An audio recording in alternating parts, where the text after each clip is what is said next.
অনুচ্ছেদ বেগম রোকেয়া। বেগম রোকেয়া সাখাওয়াত 1880 থেকে 1932 ছিলেন বাঙালি নারী জাগরণের অগ্রদূত এবং এক অসামান্য সমাজ সংস্কারক। রক্ষণশীল মুসলিম পরিবারে জন্ম নিয়েও তিনি তার সময়ের সব বাধা অতিক্রম করে নারী শিক্ষার আলোকবর্তিকা হয়ে উঠেছিলেন।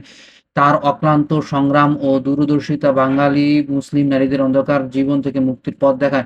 তৎকালীন সমাজে মেয়েদের লেখাপড়া শেখার কোনো সুযোগ ছিল না। বেগম রোকেয়া নিজ চেষ্টায় বড় ভাই ও বোনের কাছ থেকে লুকিয়ে লুকিয়ে বাংলা ও ইংরেজি শিখেছিলেন। তিনি উপলব্ধি করেছিলেন নারী জাতির মুক্তির একমাত্র পথ হলো শিক্ষা। 1909 সালে স্বামীর মৃত্যুর পর তিনি সেই সময়ের কুসংস্কার ছন্ন পরিবেশে বহু প্রতিকূলতা পেরিয়ে ভাগলপুরের সাখাওয়াত মেমোরিয়াল গার্লস স্কুল প্রতিষ্ঠা করেন, যা পরবর্তীতে কলকাতায় স্থানান্তরিত হয়। এটি ছিল মুসলিম মেয়েদের জন্য প্রথম স্কুলগুলোর মধ্যে অন্যতম।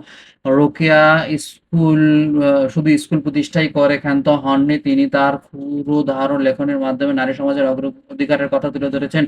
তার উল্লেখযোগ্য সাহিত্যকর্মের মধ্যে মতিচুর, সুলতানের স্বপ্ন এবং অবরোধ বাসিনী বিশেষভাবে উল্লেখযোগ্য। তার লেখায় নারী পুরুষের সমতা, কুসংস্কার দূরীকরণ এবং নারীর স্বাধীনতার প্রতিধ্বনি শোনা যায়। তিনি বিশ্বাস করতেন যে সব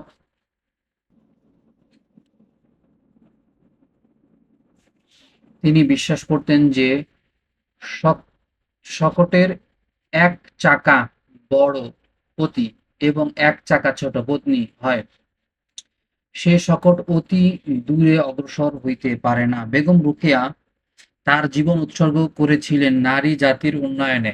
তার সংগ্রাম ও আদর্শ আজও আমাদের অনুপ্রাণিত করে। তাকে স্মরণ করে প্রতি বছর 9 ডিসেম্বর বেগম রোকেয়া দিবস পালন করা হয়।